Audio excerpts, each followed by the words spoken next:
Hey there, Boots Owen here.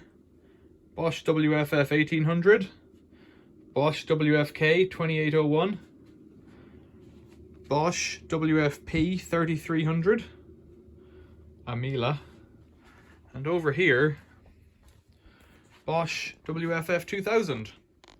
So, I was kindly gifted this by Andy Reynolds, this 3300 Bosch. We're not sure if it works. Plugged it in, some things worked, some things didn't. I've taken the top off, taken the back off, given it a clean around all over, so it's looking a lot fresher. Still pretty dirty inside. It's had a few years sitting idle, I think. I've taken the board out and I want to have a look at it, but I don't just want to stab in the dark. So what I'm going to do is I'm going to take this WFK 2801 out of service, replace it with the WFF 2000 here, and have a look inside this one. Let's go.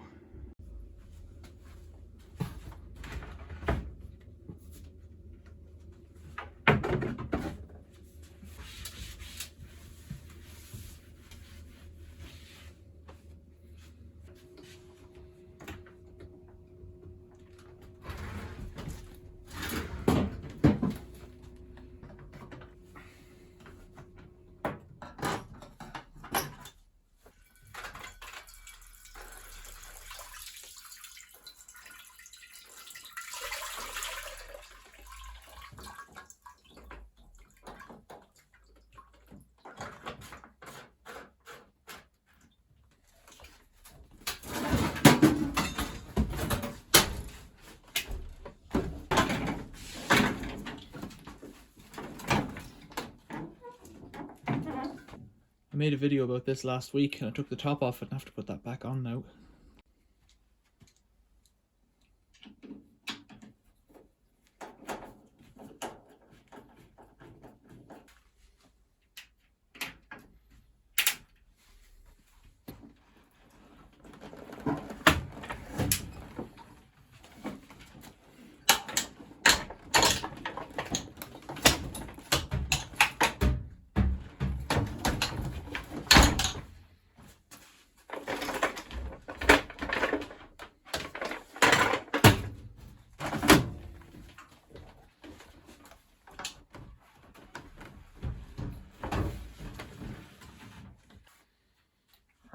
Look, should have done this first, hey?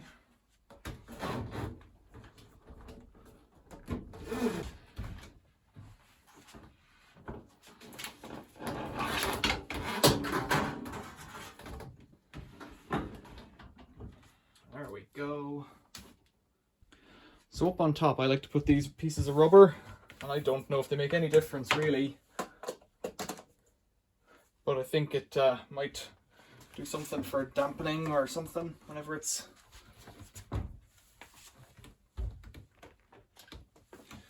spinning.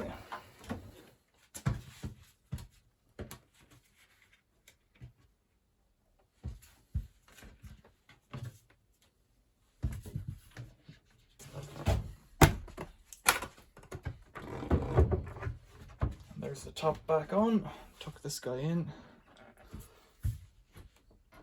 All should be in order. Let's plug it in and see. So this is the 2000. It should all be in order. I think it had a weird pump problem whenever I had it first. Let's open the door. There we go. This is the waste hose from this machine. I've just put on the other one that was there. Sounds good. Let's just check the bearings. They're a lot firmer than the WFK. The ones on the WFK have a bit of a rattle, but we have been using it solid for a year or two now. The only difference really between the 2000 and the 1800, I think, is this goes up to 1000 spin, whereas this does 900. This one has an intensive wash that the other one doesn't have. And this one in here on the dial has a time delay, so you can set it to up to 12 hours time delay, in case you don't want your laundry happening when you're out at work, I guess. Or you could have it so that it's set to finish when you wake up in the morning. First things first, perhaps a rinse. So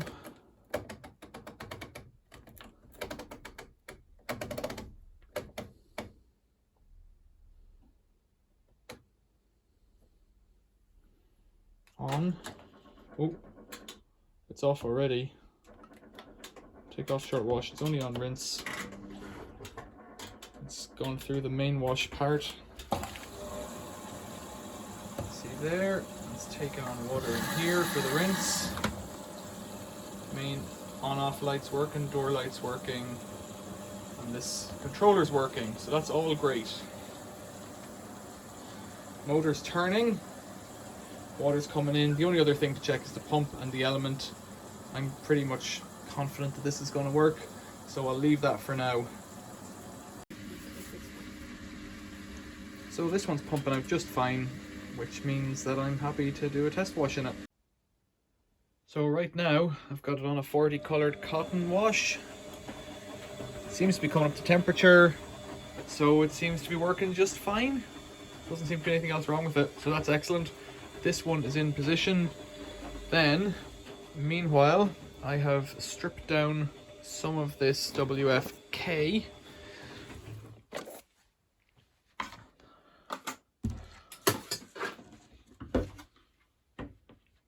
So looking inside, it's got a single board. And the switch that I didn't quite replace, well, I replaced it, but I didn't put it back in properly before.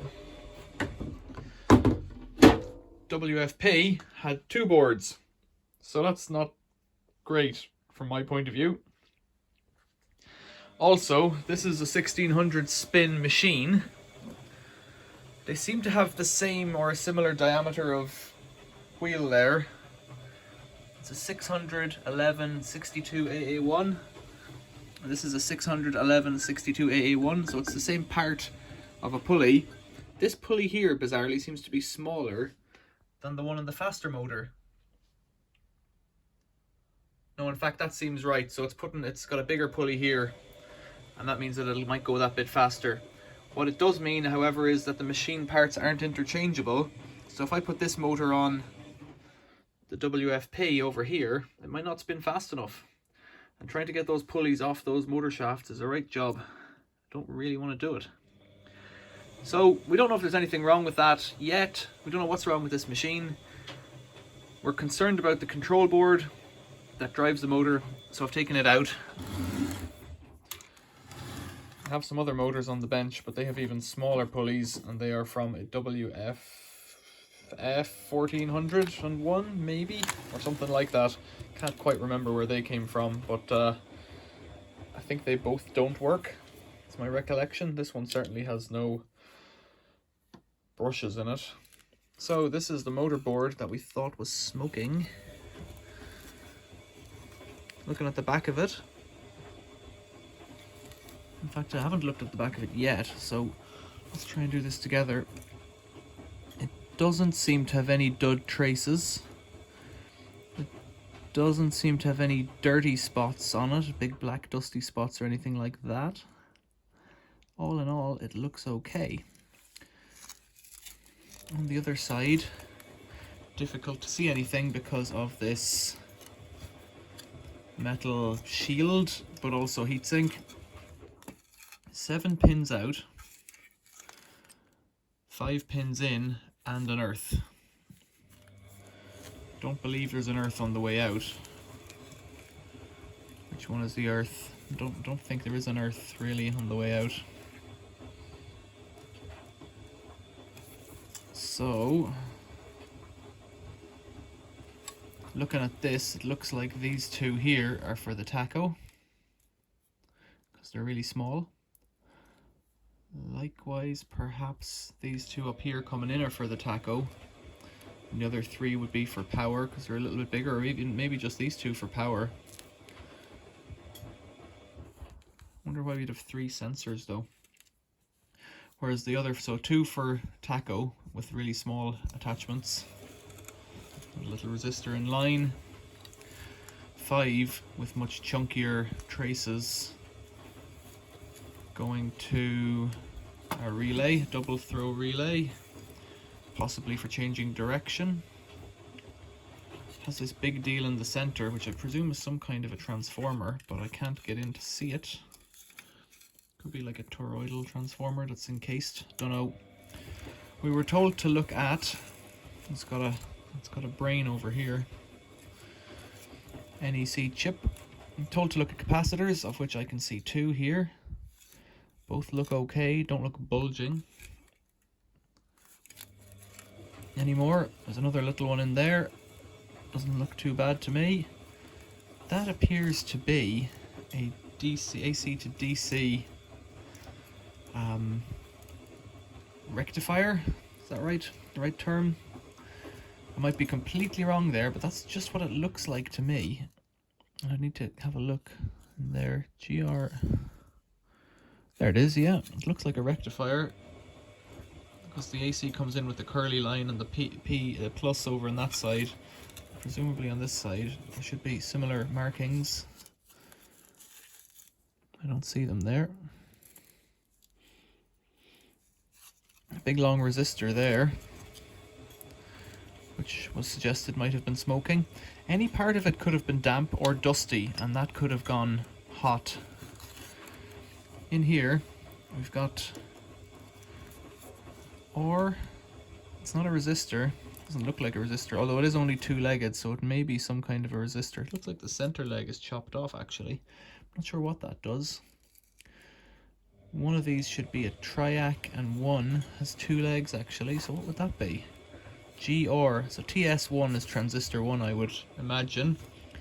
GR9, can't, have to take the clip off. So if I want to have a look under this board at the stuff in here, I'm going to have to take off the 3 clips, which is easy, and squeeze these little bent pieces of aluminium heatsink, and just then it should just fall off the heatsink. I wonder if this isn't, sorry about that washing machine in the background, I wonder if this isn't some kind of a clever AC to DC board, although it could just be that it lowers, it creates a DC lower voltage to drive the chip, although sometimes chips are AC at 5 volts or 12, so I don't know. Let me see what type of chip that is in there. You can't see it. It's got ACO written on it. It's an ACO board. 0999, making it 23 years old. And there's the numbers. When you look up these boards, presuming it is broken, but when you look up these boards on the internet, they all seem to be like 250 or 400 pounds, some kind of really expensive number. And then when you click on it, they're not available anyway, so that's all nonsense. So, I think I'm going to leave it there for now. I'm not going to switch it on, it's late at night. Tell me what you think. Tell me where you think I should go next with this machine. And I might do just that. Thanks for watching. See you later.